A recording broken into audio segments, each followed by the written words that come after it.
Selamat datang di channel YouTube GPPS Palu. Kami berdoa saudara dapat diberkati melalui setiap video yang saudara tonton. Untuk mendapatkan notifikasi setiap kali kami mengupload video, silahkan tekan subscribe dan nyalakan tombol notifikasinya. Follow media sosial kami yang lainnya dan kunjungi website www.gppspalu.org.id/tv. Tuhan Yesus memberkati. Puji nama Tuhan, mari kita buka Alkitab kita masing-masing di dalam Matius pasal yang ke-25. Matius pasal 25, kita akan baca mulai ayat yang pertama dan beberapa ayat berikutnya secara bergantian. Jika saudara sudah temukan, mari kita sambut firman Tuhan, kita akan baca bersama. Saya baca ayat 1, saudara baca ayat 2, dan seterusnya kita baca bergantian. Matius 25, saya baca ayat 1. Pada waktu itu, hal kerajaan surga seumpama 10 gadis yang mengambil pelitanya dan pergi menyongsong mempelai laki-laki. Ganti. Gadis-gadis yang bodoh itu membawa pelitanya tetapi tidak membawa minyak.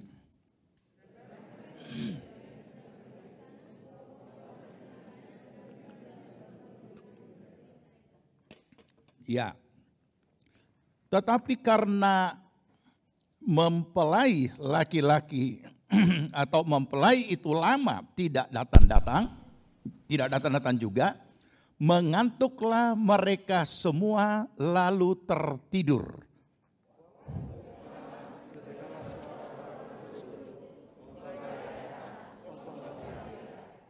Gadis-gadis itu pun bangun semuanya. Lalu membereskan pelita mereka. Ganti.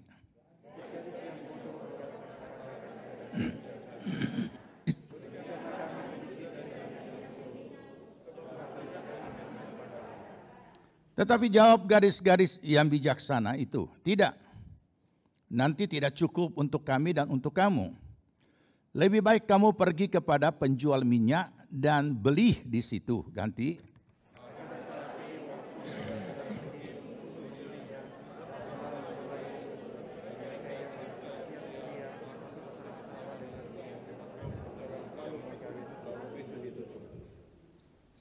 Kemudian datang juga gadis-gadis yang lain itu dan berkata, Tuan, Tuan, bukakanlah kami pintu. Ganti.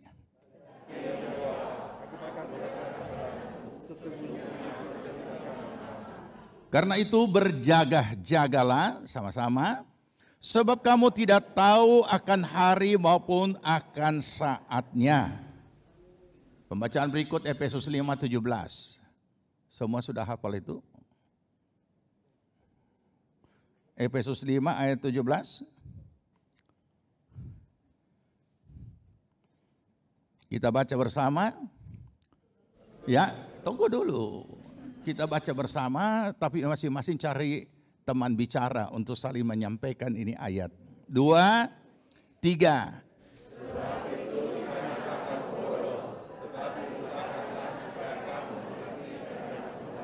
Saudara tujukan kepada siapa? Masa belum hafal itu? Ulang ya. Cari teman bicara. Jangan lawan bicara, tidak bagus. Nanti kalau bilang lawan bicara nanti dia bilang, kenapa? Kira kita bodoh. Nah, dia balas kan. Jadi cari teman bicara. 2, 3.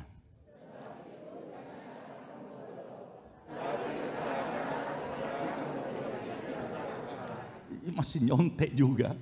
Oke, silakan duduk. Kita belajar lanjut lagi bahagian yang ketiga. Apa topiknya? Jangan kamu bodoh. Jadi ada sasarannya ya. Kalau cuma bilang jangan bodoh berarti cuma statement. Tapi kalau bilang jangan ada kata kamu, berarti ada oknumnya. Oke, kita mau belajar lanjut di sini dengan belajar dari peristiwa ataupun apa yang Tuhan Yesus berikan perumpamaan tentang kerajaan sorga dari ayat-ayat yang sudah kita baca. Jadi saudara beri tanda di dalam Matius 25 itu. Kita akan belajar dan membahas dari versi lain. Ya, kenapa? Kita akan bahas dalam dua versi.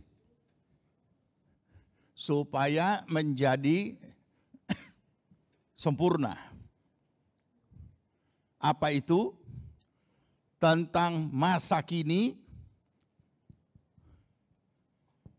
atau kondisi real dan masa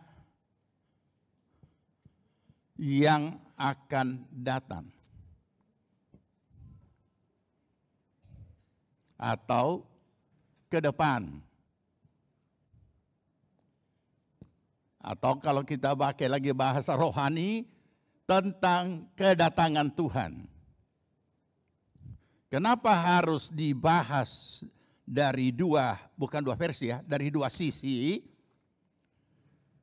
Sebab kita harus menyadari semua orang percaya saudara dan saya masih hidup di dunia. Dan kita beriman kepada Yesus Kristus juga di dunia. Jadi kita tidak akan luput daripada kondisi real yang sedang kita hadapi, yang sedang terjadi, yang sedang kita dengar, sedang kita lihat, sedang kita alami. Tapi juga perlu memahami tentang versi ataupun juga dari sisi rohani atau iman. Kalau ini bicara dalam kondisi real, ini bicara tentang hal lahiriah. Ketika kita bicara hal rohani pun, kita bicara hal rohani dalam menjalani hidup di dunia. Kenapa saya selalu harus tekankan dengan penekanan di dunia? Karena banyak orang beriman dia tidak sadar bahwa dia masih di dunia. Sehingga menjadi orang ekstrim. Padahal firman dilakukan di dunia. Bukan di sorga. Di dunia. Tuhan memberikan firman pada kita. Bahkan kemudian dibukukan menjadi kitab suci yang namanya Alkitab. Untuk dilakukan di dunia. Makanya saya jadi heran kalau ada orang mabuk agama. Iya. Kenapa saudara? Mereka lupa kalau mereka lupa kalau masih hidup di dunia. Jadi heran kalau orang jadi ekstrim, jadi aneh-aneh dan lain sebagainya. Kemudian mendidik orang percaya yang masih di dunia ini seolah-olah tidak di dunia. Dengan ada ayat mengatakan tanah air kita ada di sorga. Dengan ada nyanyian rohani, rumahku bukan di dunia tetapi di sorga. Itu nanti. Tetapi saudara dan saya secara real menjalani hidup ini di dunia. Setelah selesai di dunia, karena kita orang percaya, baru masuk sorga. Berapa lama? Tidak tahu berapa lama kita hidup di dunia. Walaupun ditetapkan 70 sampai 80. Dulu saya sebelum 70, saya hitung-hitung tinggal sekian tahun. Tinggal sekian tahun. Masih sampai kepada 70. Masih tak lewat 70. Berarti menghadapi lagi apa? Patokan berikutnya. Patokan berikutnya berapa? 80, ya berarti tinggal 7. Aduh, tidak bagus om bicara begitu. Loh, memangnya kalau bicara tentang itu apa? Tidak bagus itu, jangan begitu. Ini sama dengan orang tidak mengakui bahwa pada suatu saat dia akan tinggalkan dunia. Oke, nah apa yang kita mau pelajari di sini? Kita mau belajar dulu dari hal-hal lahiriah. Ya, jadi saya belum bahas dulu tentang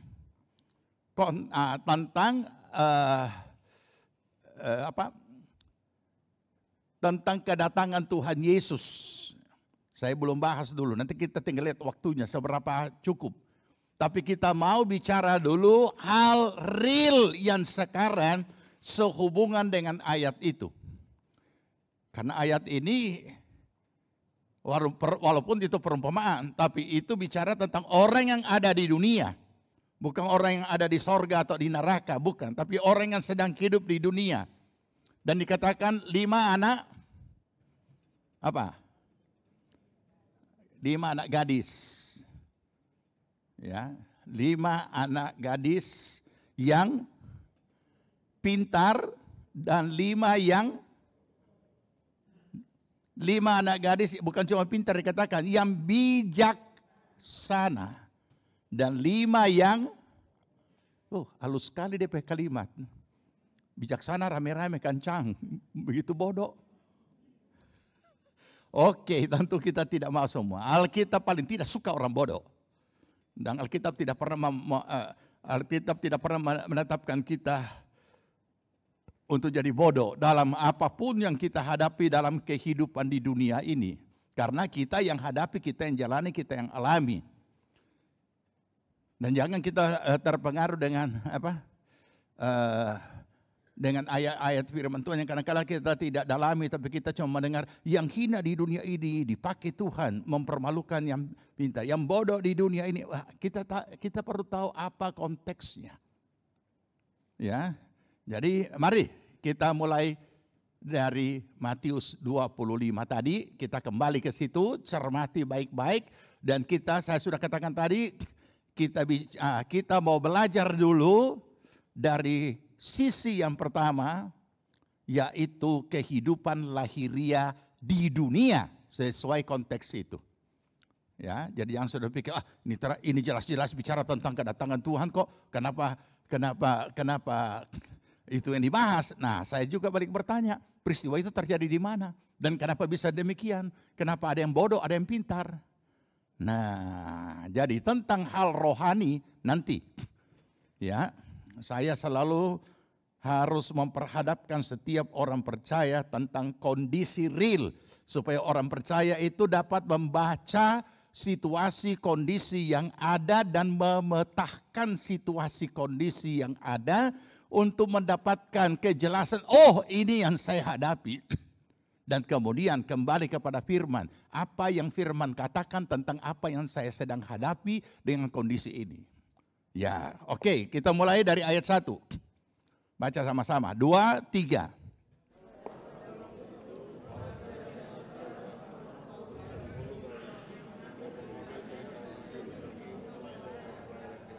Ya, jadi ini saya sudah jelaskan pendahuluan ini.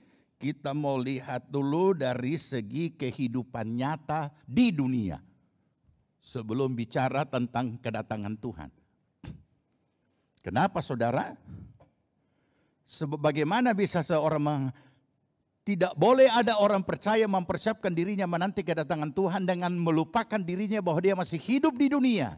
Dengan segala macam pergumulan dan segala macam tanggung jawab dan segala sesuatu yang dia masih sonsong dan menuju kepada hari depan yang di dunia juga.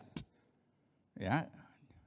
Jadi sehingga kita tidak menjadi orang-orang yang seperti beberapa tempat atau di beberapa negeri terjadi, daerah terjadi, orang pergi menanti kedatangan Tuhan Yesus di gunung, jual semua harta benda dan lain sebagainya, dan itu tercatat dalam juga peristiwa yang terjadi dalam gereja Tuhan yang ada di Indonesia. Mereka berada di salah satu kota di Jawa, kemudian menjual segala-galanya dan kemudian pindah dan beli tanah di Sulawesi Utara dan kemudian berkelompok di situ. Bukan itu. Itu sampai seperti itu terjadinya karena mereka lupa kalau mereka masih di dunia. Dan ternyata Tuhan tidak turun di sana kan? Dan Tuhan belum turun. Nah, jadi mari kita pahami ini. Ya, sekian banyaknya ada pertama apa dulu? Bijaksana atau bodoh dulu? Bijaksana. Oke. Ini sudah komplit dengan pelitanya. Dan apanya? buli-buli di dalam buli-buli yang berisi minyak. Ada juga di sini yang 5 yang bodoh. Sama-sama punya maksud tujuan yang sama. Yaitu untuk apa? Perhatikan ayat 1, di situ ada kata menyongsong. Apa itu menyongsong? Hah? Apa? Menyambut, menyongsong, menyambut, menyongsong. Biasanya ucapan ini kita ucapkan ketika kita memberi ucapan akhir tahun, selamat hari Natal dan selamat menyongsong tahun baru. Karena belum datang kan? Oke, menyongsong berarti sudah disambut? Ya, menyongsong, menyambut.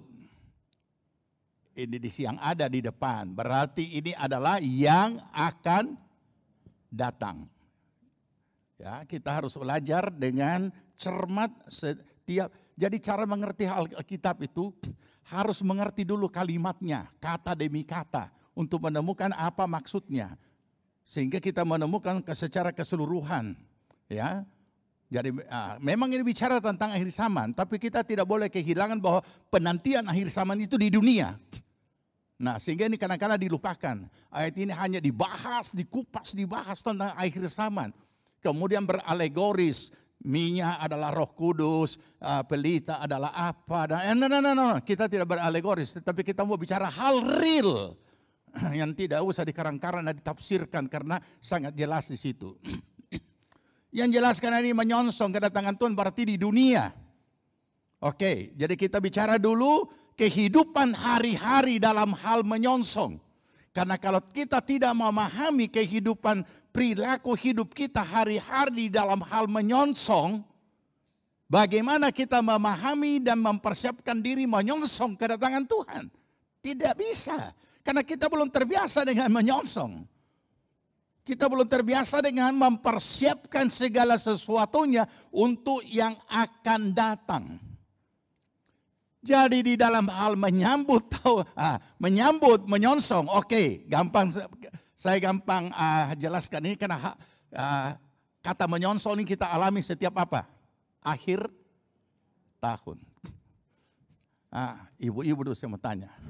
Kalau sudah akhir tahun, so Natal, so dekat tahun baru, apa yang disiapkan dalam menyongsong? Apa?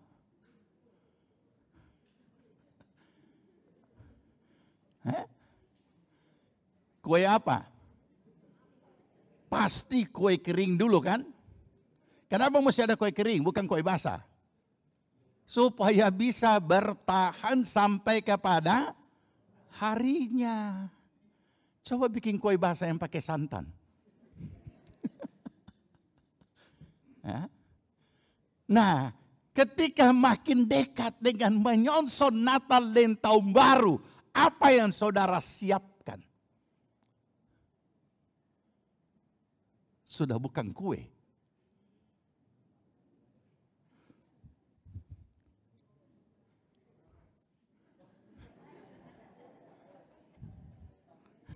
Apa itu? Apa itu? Sudah makanan berat. Ada lagi yang? Apa ini?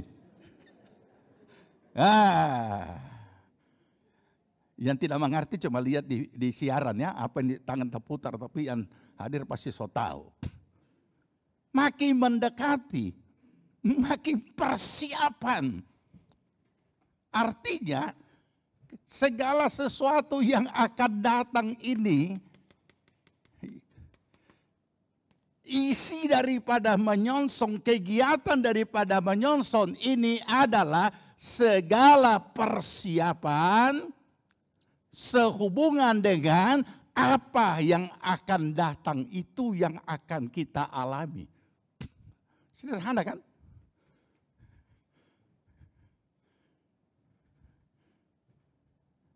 Sehingga pada saatnya nanti datang, ketika saudara keluarga-keluarga menyongsong Natal, maka pada saat Natal atau tahun baru datang, bukan air mata, tapi apa? Suka cita. Bayangkan persiapan itu. Luar biasa kan? Jauh-jauh hari. Bukan cuma itu. Semua dipersiapkan. Sampai-sampai ada lagi punya kebiasaan. Kubur-kubur juga dibersihkan. Kalau tidak kasih bersih. Kemudian dia datang. Mak, kita orang ada datang semua. Kenapa oma cucu? Menyaut dari dalam, iyo kita so lihat. Saudara pulang lari semua. Ya kan? Dan aneh, sebagian lagi malam tahun baru, makan minum di keliling kubur. Tidak ada restoran. Saya pelajari itu dan saya temukan di bawah, ada beberapa negara tertentu memang kubur itu sampai pakai AC. Dibikin kayak rumah. Ada ruang tamu. Oke, kita kembali ke sini. Inilah dulu yang kita pelajari. Menyongsong.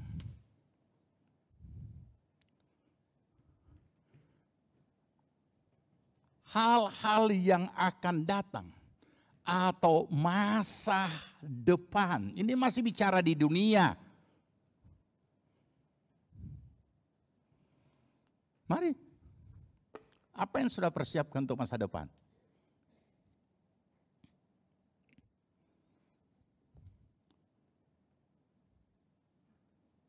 Apakah kita hanya mengimani atau kita tahu pokoknya Tuhan pelihara? Iya, itu mutlak. Itu Tuhan tidak pernah lepas tangan, tidak pernah membiarkan kita. Tapi itu bahagianya Tuhan, bahagianya kita. Nah, inilah yang menjadi problem. Saudara tahu, dan pasti ingat, dan sekaligus tengah bosan atau bosan. Perhatikan setiap setiap ada pemberkatan nikah. Khotbah saya tidak pernah robah, cuma satu. Itu terus.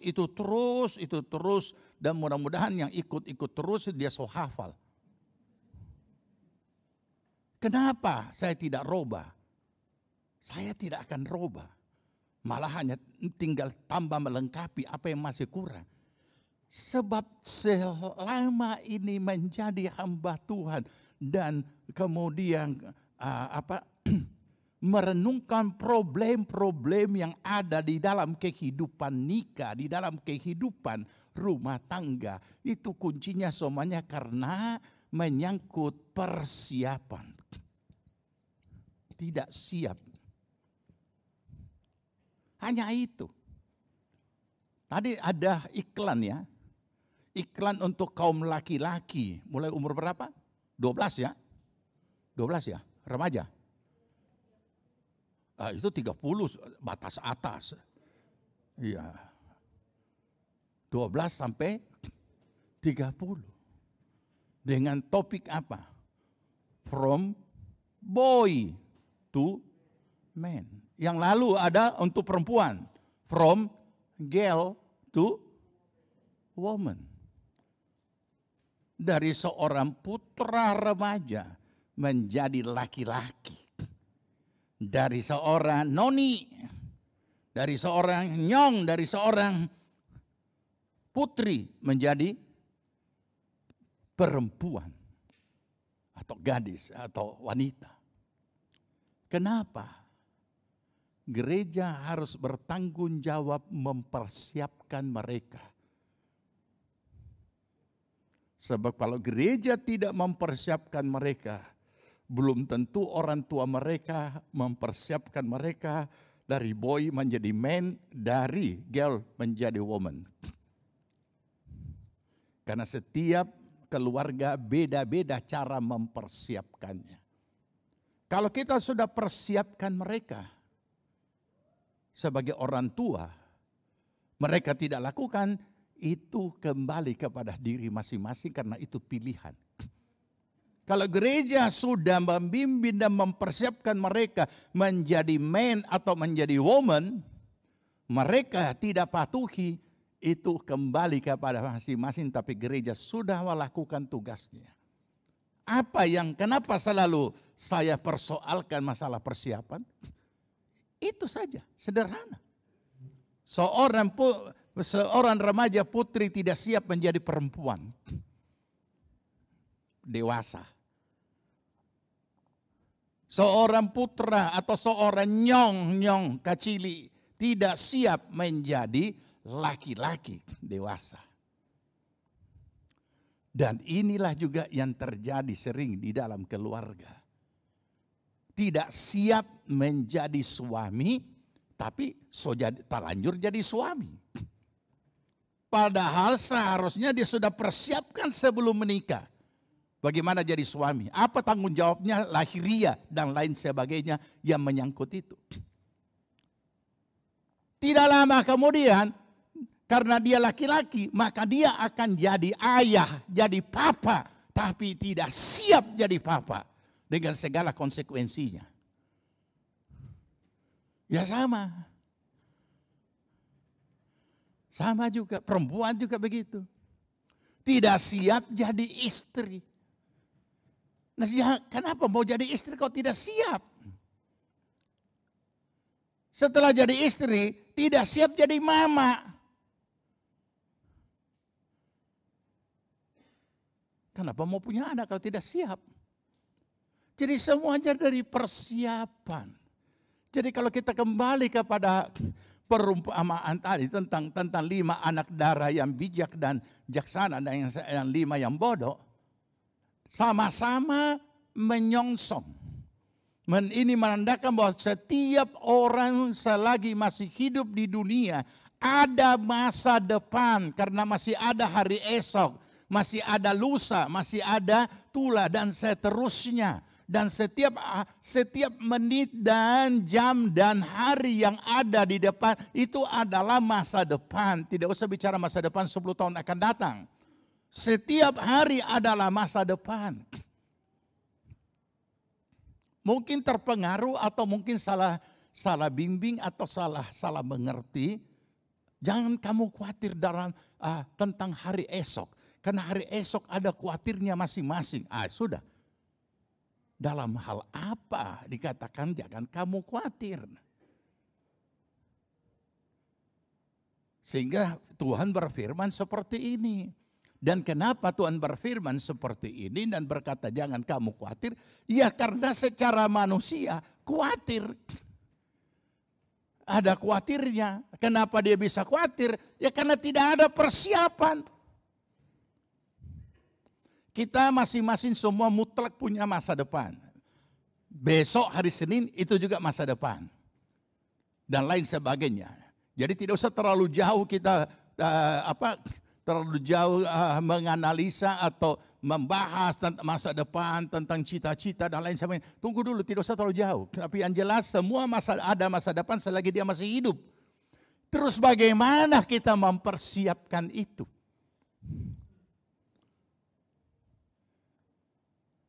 Bagaimana kita mempersiapkan itu?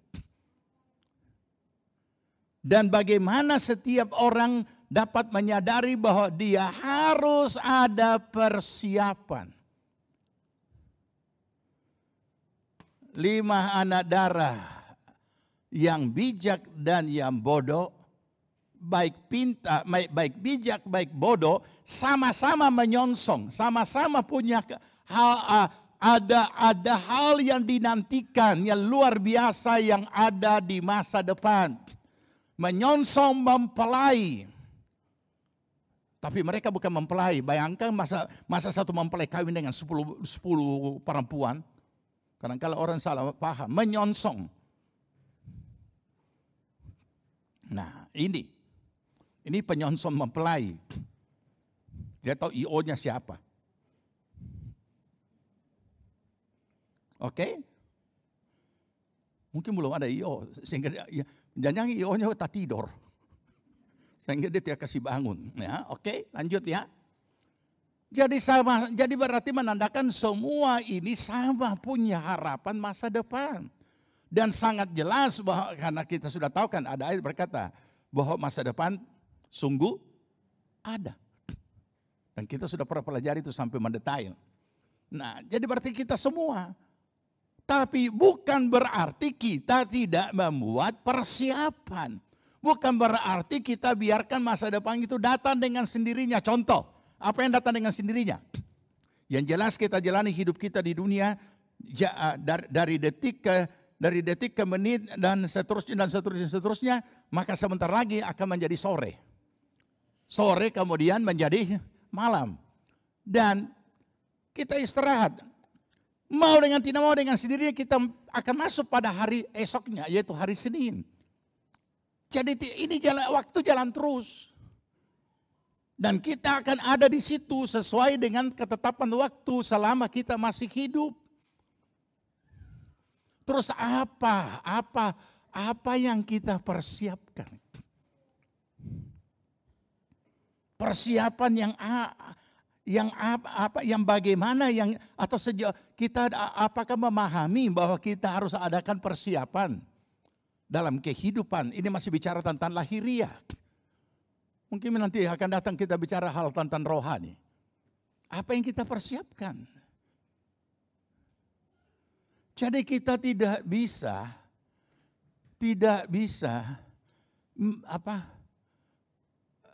bukan menyalahgunakan iman ya. Tidak bisa kita memiliki iman yang konyol. Sedangkan firman Allah juga sudah sangat jelas. Berdoa dan bekerja. Ora et labora. Jadi saudara, mari kita kembali dulu kepada ayat ini. Tadi itu ayat 1. Ayat 2, kita baca sama-sama. 2, 3. 5 di antaranya bodoh. Dan 5 bijaksana. Kenapa langsung ada statement tentang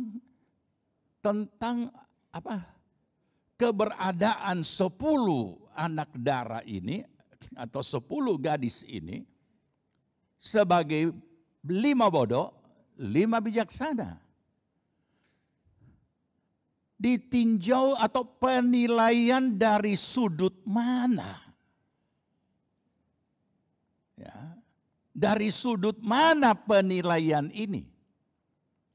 Sehingga Alkitab mengatakan ada yang bijak, ada yang bodoh. Oke? Ini dia punya penilaian dari sisi ini. Oke, kita baca ayat 3. Gadis yang bodoh itu membawa pelitanya, tetapi tidak membawa minyak. 4. Sedangkan gadis-gadis yang bijaksana itu membawa pelitanya dan juga minyak. Dalam apa? Ya, bedanya cuma apa? Bedanya cuma apa?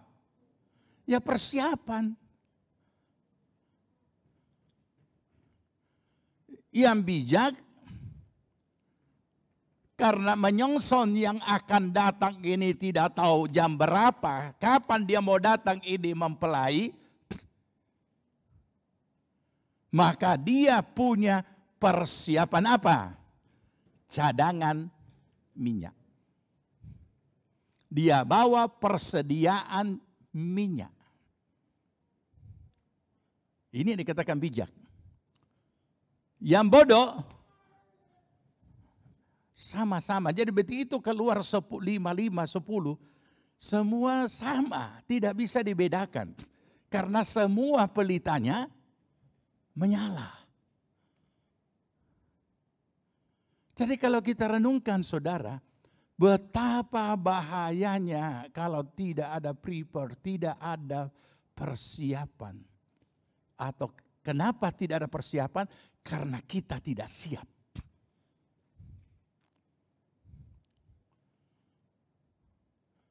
Di dalam menjalani hidup sehari-hari, kita tidak akan pernah luput dari apa yang namanya persiapan. Sebab kalau segala sesuatu kita tidak siapkan, maka yang akan datang, apa yang ada di depan pasti bermasalah. Atau paling tidak, yang paling konyol, tidak akan pernah kita capai.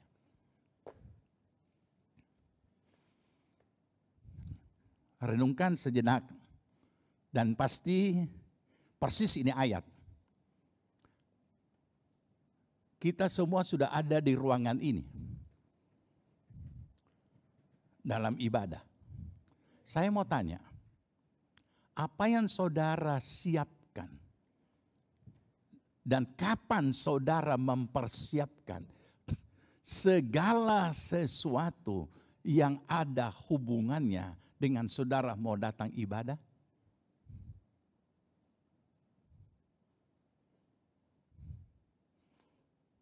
Dulu kami masih tinggal satu pastori dengan semua hamba-hamba Tuhan yang ada. Dan saya tidak pernah mengizinkan orang setrika baju hari Minggu. Kenapa?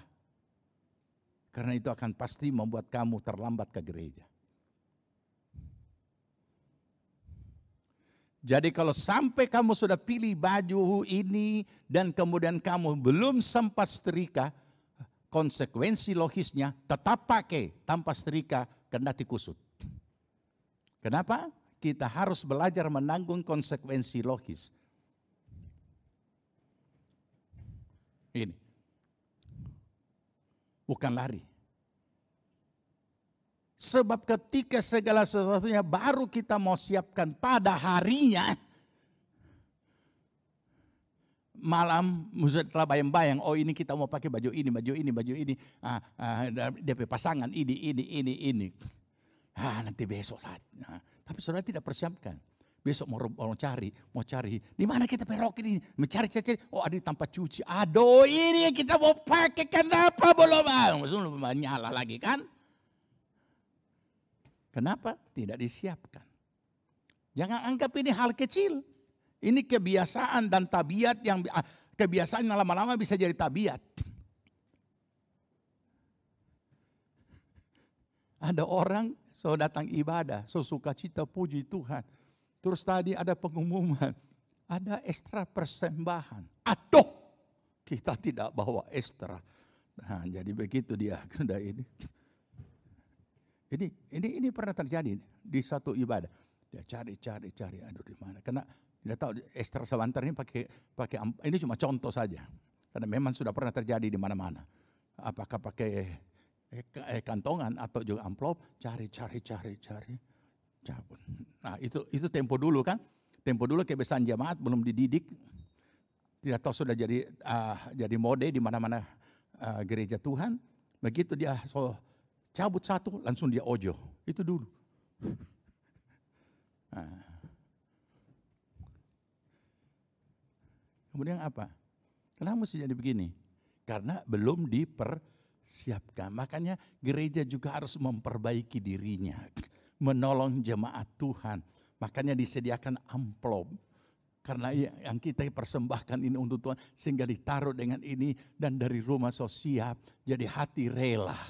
Begitu tak salah cabut. Kasih masuk. Aduh. Itu bukan doi. Itu cek itu. DP isi 100 juta. 50 juta. Jadi terpaksa dia datang sama Pak Gembala, minta maaf kita kemarin yang minggu lalu kita tak salah masuk. Coba tanya orang itu, ada lihat kertas tidak? Bukan doi Pak Pendeta, Pak Gembala. Kertas. Ya, yang hitung persembahan juga belum bisa membedakan mana doi, mana cek. Nah, ini contoh karena kita tidak siap. Itu menyangkut peribadatan. Tapi kita kembali kepada kehidupan hari-hari. Bagi kita orang tua masing-masing. Sejauh mana kita melakukan tindakan persiapan untuk menjadikan girl to woman, boy to man. Sejauh mana? Kenapa? Memang menikah bukan tujuan hidup, tapi umumnya orang akan menikah kan? Dan kalau tidak dipersiapkan anak perempuan untuk menjadi istri dan menjadi mama, ini bakal masa depan tidak ada. Masa depan yang boleh dikatakan kayak tadi menyongsong mempelai, berarti namanya saja mempelai itu semua selalu konotasinya kebahagiaan. Itu tidak akan ada. Dalam waktu yang tidak terlalu lama pasti bermasalah. Begitu juga boy to man. Kalau kita tidak persiapkan anak laki-laki ini, remaja mulai 12 ini sekian mulai belas ini tidak akan jadi laki-laki atau tidak akan jadi man. Tidak bisa, saudara. Kecuali kita sudah lakukan, dia tidak mau ikut, berarti kita sudah lakukan. Tapi kalau tidak,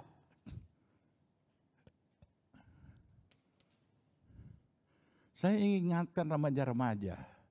Remaja jangan, karena ini mereka akan lalui ya. Dan para orang tua jangan anggap remeh.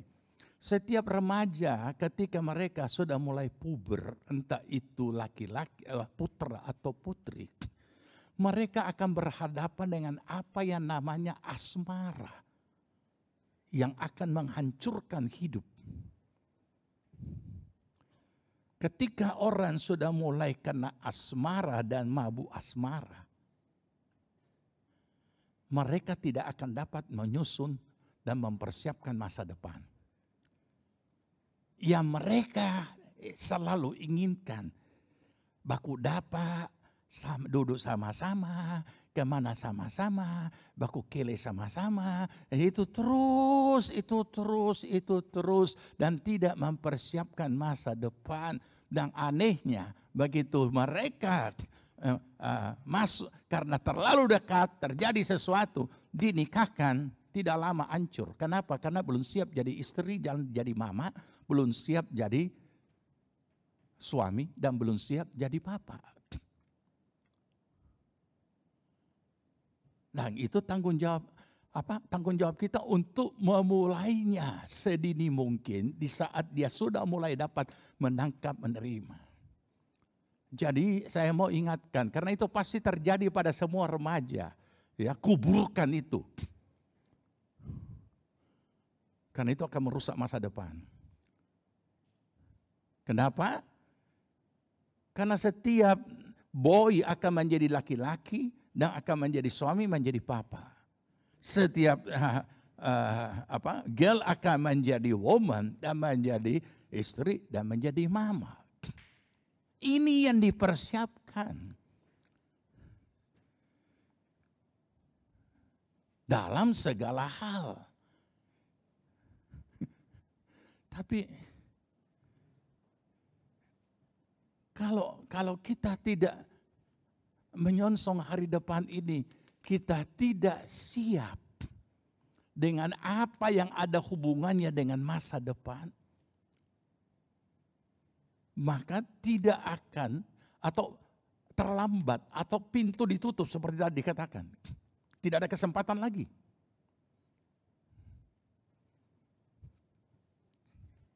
Nah, kita lanjut dulu, lihat sini lagi. Ya.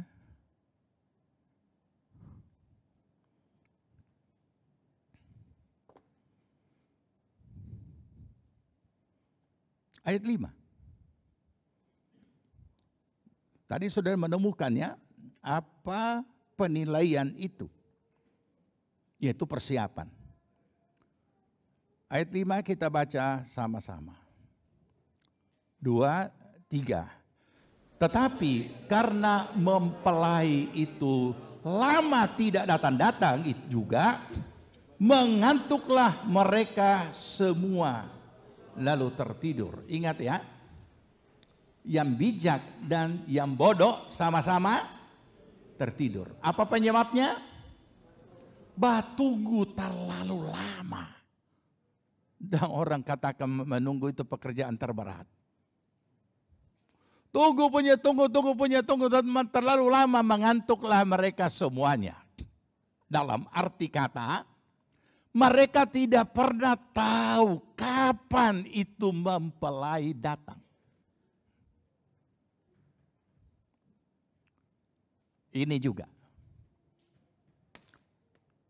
Kehidupan yang akan datang, yang saudara bayangkan mau jadi ini, jadi itu, jadi ini, jadi itu, dapat ini, dapat itu, dapat ini. Kita belum tahu kapan itu terjadi, kapan itu datang.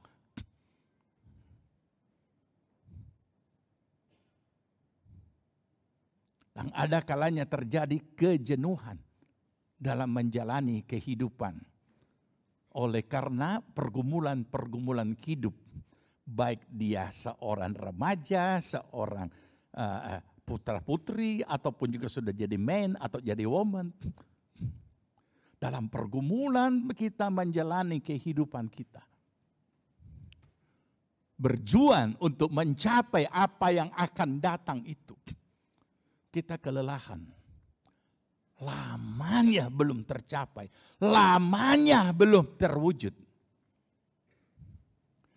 Dan di saat-saat seperti itu, bisa terjadi kelalaian. Bisa terjadi rasa lelah. Dan mereka semuanya tidur.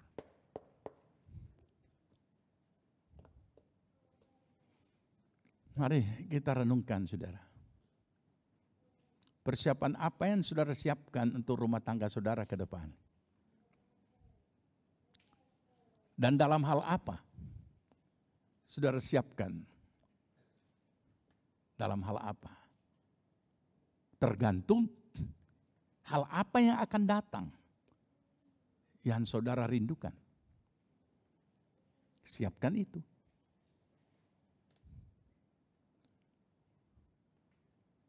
Karena segala sesuatu yang belum tercapai dan itu yang menjadi kerinduan ke depan, tidak ada yang didapat secara hadiah. Tapi itu adalah perjuangan untuk mencapai itu. Tidak ada orang bisa mengerti ahli matematika kalau dia tidak belajar sampai menjadi ahli. Tidak ada seorang dapat berbahasa-bahasa asing kalau dia tidak mulai belajar tentang bahasa itu dan mulai sampai kepada dia bisa dengan lancar berbahasa asing, bahkan berpidato bahasa asing. Karena kalau orang memiliki iman yang ekstrim hanya karena sebuah kesaksian. Ketika seorang pendeta bersaksi seperti ini, dia pergi ke sesuatu negara dan di sana tidak ada penterjemah. Dan ketika dia mendapatkan penterjemah, ternyata penterjemah itu menerjemahkannya tidak sesuai dengan apa yang dia sampaikan. Maka tiba-tiba mujizat terjadi. Dia tiba-tiba berkhotbah dengan bahasa yang belum pernah dia pelajari dan berkhotbah tanpa penterjemah. Saudara, itu konteksnya lain. Kalau semua seperti itu, berarti kita tidak butuh sekolah. Semua sudah jadi pintar. Nah ini untuk kita bisa membedakan. Yang mana kehidupan real nyata dalam hidup sehari-hari. Yang mana adalah kemurahan pengasihan Tuhan dalam mengadakan mujizat-mujizat tertentu seturut kehendaknya. Terus apakah pendeta itu selanjutnya bisa berbahasa itu? Ya tidak, hanya pada saat itu. Ini contoh yang sangat sederhana. Kita perlu memahami kebenaran bahwa kita beriman, kita menjalani hidup kita dan berpegang teguh kepada firman dan menjalani firman itu di dunia. Bukan di akhirat, di dunia. Kalau kita paham ini, kita tidak akan goyah. Dan kita akan tahu melakukan apa yang harus kita lakukan selama hidup di dunia. Termasuk mempersiapkan segala sesuatu menyangkut kehidupan kita secara lahiriah. Mari kita renungkan berbagai aspek kehidupan kita yang kita hadapi sehari-hari. Siapapun kita.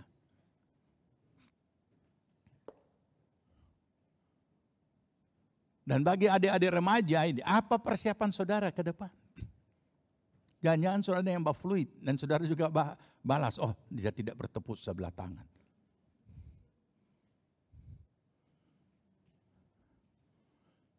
Dalam hal finansial yang Tuhan berikan kepada saudara dalam hal satu usaha. Apa yang saudara persiapkan? Apa yang saudara harapkan ke depan untuk terjadi? Untuk saudara bisa nikmati. Persiapkanlah sekarang. Bagaimana mempersiapkan? Jadilah profesional. Apa maksudnya itu? Jadilah memahami dan menguasai bidang yang sedang saudara kerjakan. Kalau tidak, orang lain akan mendahului kita. Kalau kita tidak siap untuk itu, apalagi kondisi keadaan dunia sekarang ini. Kalau kita tidak bisa berinovasi, itu terus. Dengan bahasa rohani, kami tetap mengucap syukur senantiasa. Saudara tidak akan capek apa yang akan ada di depan. Saya kasih contoh. Di kalangan kami hamba-hamba Tuhan. Ketika Tuhan percayakan untuk memimpin GPPS, saya canangkan periode ini kami canangkan. Mulai 18 sampai 22 tapi dihadang oleh ini pandemi. Bahwa manajemen yang kita pakai adalah manajemen digital. Semua hamba Tuhan harus memiliki laptop. Belajar. Saudara tahu respon apa? Hamba Tuhan ini. Dan tidak sulit untuk membeli laptop.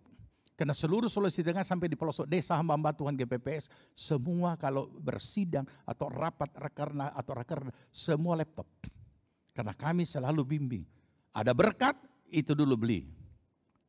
Karena itu sangat bermanfaat untuk kamu pribadi, pelayanan, dan segala sesuatu. Penting. Tapi apakah semua meresponi? Tanggung jawab kami dan tanggung jawab MD membimbing mereka, memotivasi, membuka pengertian, wawasan mereka. Tapi kalau tidak mereka lakukan, itu kebodohan sendiri. Tapi apakah semua seperti itu? Tidak. Tidak seperti itu. Sehingga muncullah pertimbangan. Karena setiap persidangan raya itu harus ada laporan periode. Laporan umum 4 tahun. Kami sudah canangkan. Laporan tidak akan lagi dicetak, tidak akan lagi dibukukan. Tapi akan diisi di flash disk dan dimasukkan, silahkan baca. Oh, ini akan jadi masalah. Kenapa?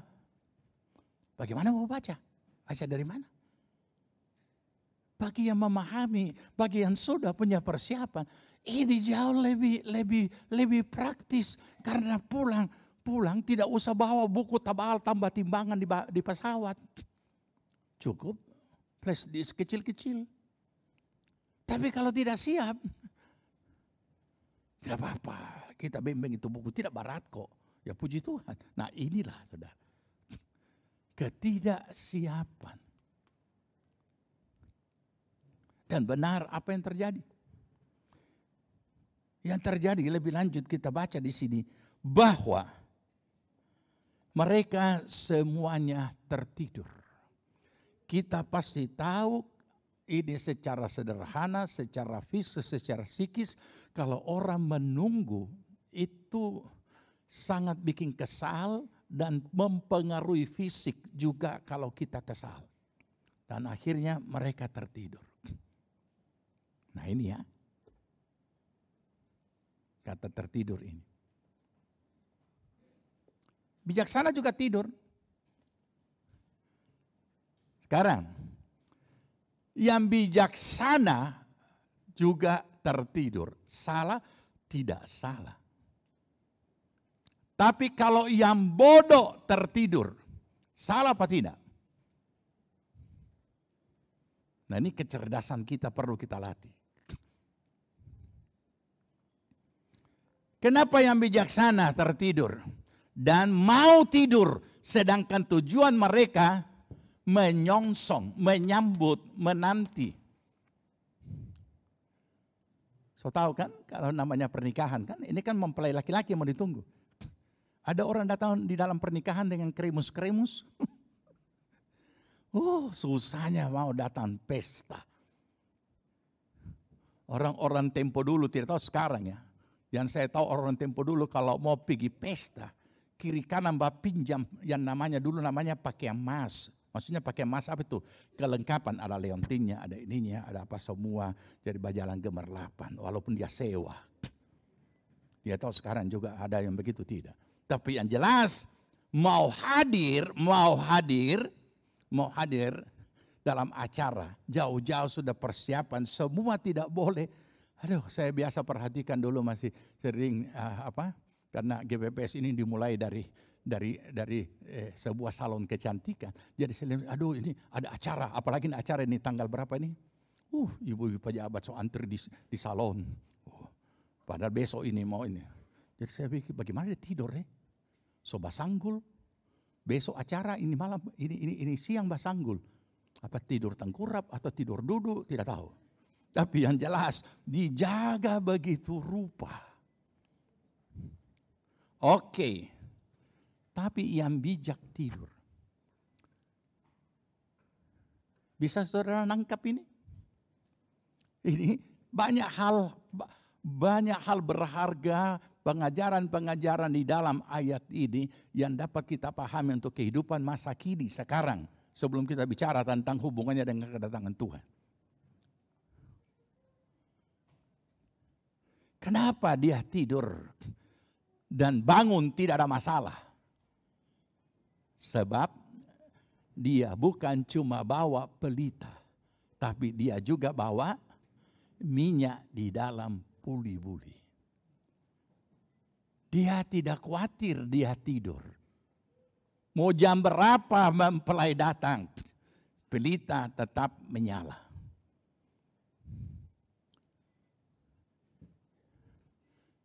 Yang tidak bawa minyak tidak sempat berpikir seperti itu. Inilah persiapan dalam hal pemahaman. Dalam memaknai segala sesuatu. Andai kata dia bijak. Dia juga sudah bawa seperti itu. Dia juga sudah bawa boleh-boleh. Dia lihat yang lain tidur, ikut tidur. Kita belajar dulu sampai di sini ya. Yaitu apa? Jangan ikut-ikutan kepada siapapun. Mari kita tahu diri kita, siapa kita dan apa kita dan sampai di mana kita.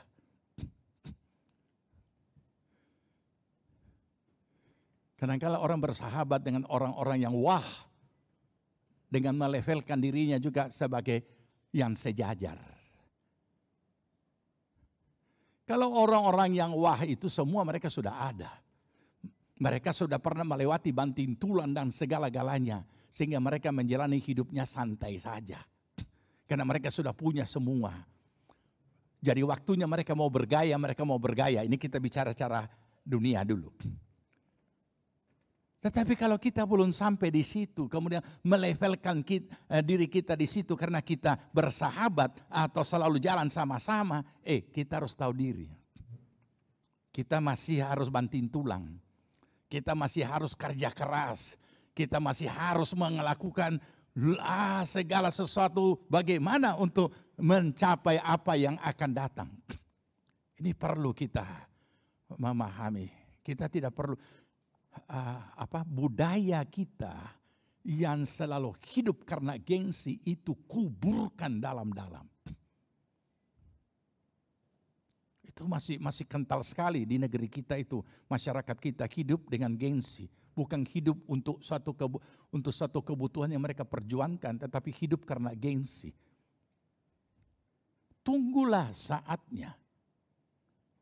Tunggulah bagaimana kita bergumul sampai kepada saat itu tercapai. Tapi ini juga dia tidur. Dan saatnya datang. Apa yang terjadi pada saatnya datang? Ketika saatnya datang, mereka kemudian bangun karena dikatakan di sini kita baca sama-sama. Dalam ayat yang kelabakan yang bodoh ini. Gadis-gadis ayat 8, gadis-gadis yang bodoh itu berkata. Ayat 7. Ya, ayat 6 mulai, ayat 6, 2, 3. Waktu tengah malam, terdengarlah suara orang berseru, mempelai datang, songsonglah dia, sambutlah dia. Maka apa yang terjadi? Gadis-gadis itu pun bangun, 10-10-nya bangun. Lalu membereskan pelita mereka. Waktu tengah malam. Mari kita renungkan ini. Mereka sudah tunggu sekian lama. Ternyata mempelai datang waktu tengah malam. Padahal waktu tengah malam ini waktu untuk apa? Tidur. Waktu untuk tidur. Jadi tidak diduga. Tidak disangka-sangka. Waktu untuk tidur. Dan karena namanya tengah malam. Tidak heran begitu mereka bangun. Apa yang harus dibereskan? Pelita. Karena namanya malam pasti gelap. Apalagi tengah malam. Gelap pekat. Bereskan pelita. Saya tidak mau beralegoris karena kita masih bicara tentang kehidupan masa kini. Jadi saya tidak membahas dulu hal-hal yang lebih dalam, hal-hal rohani. Tapi hal real dulu. Begitu bereskan pelita. 5 yang bodoh ini baru tahu, baru sadar. Semua redup. Nyalanya sudah redup. Alias sudah mau mati. Dan tidak ada minyak. Tidak ada persiapan. Tidak ada persediaan. Saudara, hal-hal yang kita tidak duga itu bisa terjadi dalam kehidupan kita. Dan kalau kita tidak ada persiapan, persediaan, disitulah kita akan gugup, disitulah kita kalut, disitulah kita kebingungan. Sama 5 gadis ini. Mereka minta kepada teman, pertolongan, bantuan untuk bagi itu minyak. Karena pelita kami hampir padam. Dia cuma minta tidak banyak. Berikanlah. Gadis-gadis yang bodoh itu berkata kepada gadis-gadis yang bijaksana, berikanlah kami sedikit dari minyak itu. Sebab pelita kami hampir padam. Ini yang kalau saya mau jelaskan panjang lebar gampang saya kalimatkan saja. Inilah yang namanya tiba masa tiba akal. Tidak ada persiapan, tidak ada persediaan. Ini tidak boleh, sebenarnya tidak perlu terjadi dalam kehidupan kita kalau kita sudah baca ini ayat. Karena sudah ada contoh, jangan itu terjadi. Bahasa lain mengatakan kata lain mengatakan kepepet. Mari kita coba kembali pada kehidupan masing-masing. Pernah saudara mengalami peristiwa kepepet? Dan dalam hal apa? Ketika seseorang kepepet, dia pasti panik dan dia akan mengambil langkah apa saja. Dan itu bahaya. Orang yang bijaksana juga harus punya cara yang bijak menghadapi orang yang panik. Nah ini kadangkala tidak dipahami. Alkitab mengajar sangat jelas. Yang panik ini minta tolong kepada yang bijak. Tapi yang bijak berkata, tidak. Karena itu tidak akan cukup untuk kamu dan kami. Kalau kita tidak baca ini, banyak anak Tuhan dimanipulasi oleh orang lain kasih mereka. Kebaikan mereka dimanipulasi, dimanfaatkan oleh orang lain. Orang tahu saudara baik, mereka pergunakan kebaikan saudara. Dan karena saudara jadi baik bukan karena memang harus baik, tapi supaya diketahui tetap baik. Kemudian kita salah bertindak. Tapi gadis bijaksana ini, bijaksana menjawab, minta maaf. Apa masih baik kalau minta maaf? Langsung dia katakan, oh tidak. Karena itu tidak cukup untuk kamu dan kami. Jadi saudara, perhatikan mana prinsip iman, mana sungkanisme di dalam hal menolak. Dan mungkin kita dicap, oh kemarin tidak ada kasih. Masa teman tidak bisa bantu dan lain sebagainya. Dalam hal apa kita membantu? Dalam hal apa kita ambil bahagian? Nah kita perlu memahami. Kenapa saudara? Karena setiap kita ini bukan tidak ada kehidupan tolong-menolong. Tapi setiap kita ini Tuhan inginkan kita menjadi bijaksana. Banyak hal yang tidak perlu terjadi dalam hidup kita kalau kita bijaksana. Banyak pernikahan yang tidak perlu bercerai kalau mereka bijaksana dari awal. Banyak usaha pekerjaan yang tidak perlu bangkrut kalau mereka bijaksana dari awal. Banyak persahabatan yang tidak perlu hancur kalau mereka bijaksana dari awal. Yang jelas banyak perkara-perkara yang tidak perlu terjadi kalau kita bijaksana. Tapi ada kalanya kita tidak bijaksana. Dan itu lebih banyak kita lakukan. Tapi kemudian kita mengasihani diri. Bukan mengasihi diri, mengasihani. Dan menganggap orang lain tidak mengerti kita, menganggap orang lain tidak mau tolong kita, mengerti. Masing-masing kita punya pergumulan, saudara. Masing-masing kita punya. Yang jelas, jangan lupa ini. Siapkan apa yang perlu saudara siapkan. Finansial, siapkan. Untuk apa yang harus saudara siapkan ke depan. Bukan tiba masa tiba akal. Kemudian pinjam sana sini seperti apa yang kita baca sana. Yang ayat ini, bukan. Kita kebingungan. Nah, kita akhiri ya. Nanti kita akan lanjut untuk belajar tentang hal kedatangan Tuhan. Akan tetapi waktu mereka pergi, ayat 10. Ayat 10 kita baca. Tapi pada waktu mereka sedang pergi untuk membelinya, datanglah mempelai itu. Aduh kasihan. Dan mereka yang telah siap sedia masuk bersama-sama dengan dia ke ruang perjamuan kawin, lalu pintu ditutup. Hidup ini kalau kita ingat itu lagu adalah kesempatan. Tapi kalau kesempatan itu kita tidak pakai dalam menjalani hidup yang masih ada ini, kesempatan akan lewat dan tidak akan terulang kembali. Dan itu perlu kita sadari. Supaya selagi apa yang ada pada kita, yang sedang kita jalani ini, kita selalu ingat kita masih hidup di dunia dan pada akhir hidup kita baru kita masuk di sorga. Tapi apa yang kita jalani sekarang inilah yang perlu kita persiapkan supaya jangan sampai kita tidak siap menghadapi sesuatu kemudian iman kita menjadi goyah. Kenapa saya alami ini? Kenapa ini? Kenapa itu? Dan lain sebagainya. Padahal kalau dipikir cuma ini persiapan. Siapkan diri. Hai putra-putra, nyong-nyong untuk menjadi laki-laki. Siapkan diri, hai putri-putri, untuk menjadi perempuan dewasa. siapkan. Ya, siapkan. Hai suami-suami, siapkan diri, masih ada kesempatan karena kalian masih hidup. Jadilah suami.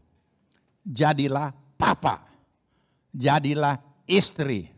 Jadilah mama.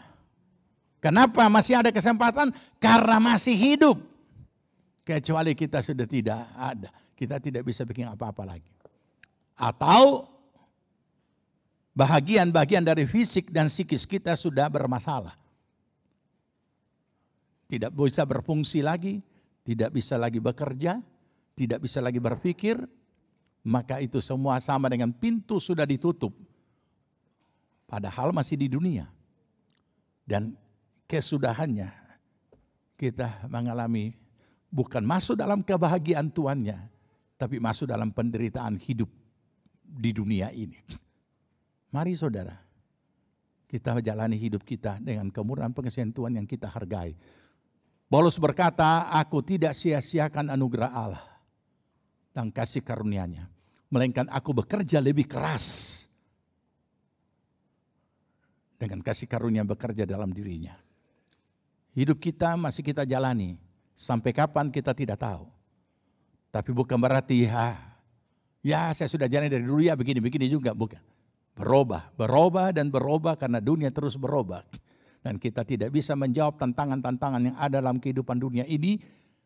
Kalau kita tidak mempersiapkan diri sesuai dengan apa yang ada dan perkembangan maupun juga yang terjadi dalam dunia ini. Perubahan-perubahan yang terjadi. Mari kita berdoa. Hidup ini adalah kesempatan. Hidup ini untuk melayani Tuhan. Jangan sia-siakan waktu yang Tuhan beri. Hidup ini hanya sementara. Oh Tuhan, pakailah hidupku selagi aku masih kuat. Bila saatnya nanti ku tak berdaya lagi, hidup ini sudah jadi berkat. Terima kasih Bapa di sorga, kami boleh belajar dari kebenaran firman dan membawa kami untuk membuka mata dan sadar bahwa kami masih hidup di dunia ini sementara menantikan kedatangan-Mu, tapi hidup kami tidak mau sia-sia. Hidup kami tidak mau dipermainkan oleh masalah. Hidup kami tidak mau untuk tidak mencapai masa depan yang telah Engkau sediakan, bahkan juga masuk dalam kerajaan-Mu yang kekal. Terima kasih Tuhan. Biarlah Tuhan Roh Kudus bekerja dan menanamkan dalam setiap hati kami, dan selalu menuntun kami dan mengajar kami, untuk kami selalu mempersiapkan segala sesuatunya dengan keadaan kami, dengan kehidupan dan pergumulan-pergumulan kami yang sedang kami jalani dalam kehidupan kami di dunia ini. Supaya kami tidak menjadi bingung dan kami tidak menjadi kecewa, tapi kami boleh melihat bahwa kebenaran firman-Mu digenapi dan terjadi dalam kehidupan kami. Nama-Mu dipermuliakan dimanapun kami berada. Terima kasih Tuhan. Roh Kudus karuniakan kami roh hikmat akal budi, hati yang bijaksana, agar kami dapat menjalani hidup kami seturut dengan kehendak-Mu. Belajar untuk mengerti kehendak Tuhan dalam hidup kami. Terima kasih Bapa di sorga. Hamba-Mu berdoa untuk seluruh jemaat Tuhan yang hadir dan maupun juga yang mengikuti ibadah secara live stream dimanapun mereka berada. Kiranya Tuhan tilik apa yang menjadi pergumulan dan kerinduan hati mereka. Kiranya Tuhan melawat setiap pribadi, rumah tangga, keluarga, usaha, pekerjaan, pelayanan mereka dan pertumbuhan rohani mereka dijamah oleh Tuhan. Amen. Dan dipulihkan oleh Tuhan. Amen. dan karuniakan roh hikmat akal budi untuk kami selalu siap dan mempersiapkan diri di dalam menjalani hidup kami dan menyongsong kedatangan-Mu. Terima kasih Bapa di sorga, Engkau memberkati seluruh jemaat-Mu, dan kiranya Tuhan Engkau tilik segala keberadaan mereka dan memberkati dan membuat berhasil segala yang mereka kerjakan. Pertolongan perlindungan Tuhan atas seluruh jemaat Tuhan, apapun yang sedang mereka hadapi, daripada segala gangguan si jahat apapun bentuknya dan segala roh-roh sakit penyakit apapun bentuknya, dalam nama Tuhan Yesus ikat, patahkan, hancurkan semua dan tolak keluar dari kehidupan mereka, dan kami semua hidup dalam anugerah Allah, dalam pengasihan Tuhan. Terima kasih Bapa di sorga, kami mengucap syukur. Jemaat Tuhan yang dikasihi Tuhan, terimalah berkat damai sejahtera dari Tuhan Yesus Kristus, kecintaan Allah Bapa dan dalam persekutuan Roh-Nya yang kudus adalah kiranya tinggal menyertai kita sekalian. Dibuatnya kita hidup bijaksana, sehingga berhasillah segala yang kita kerjakan sampai berkelimpahan dari sekarang sampai Tuhan Yesus datang kembali. Amin. Haleluya, haleluya, haleluya.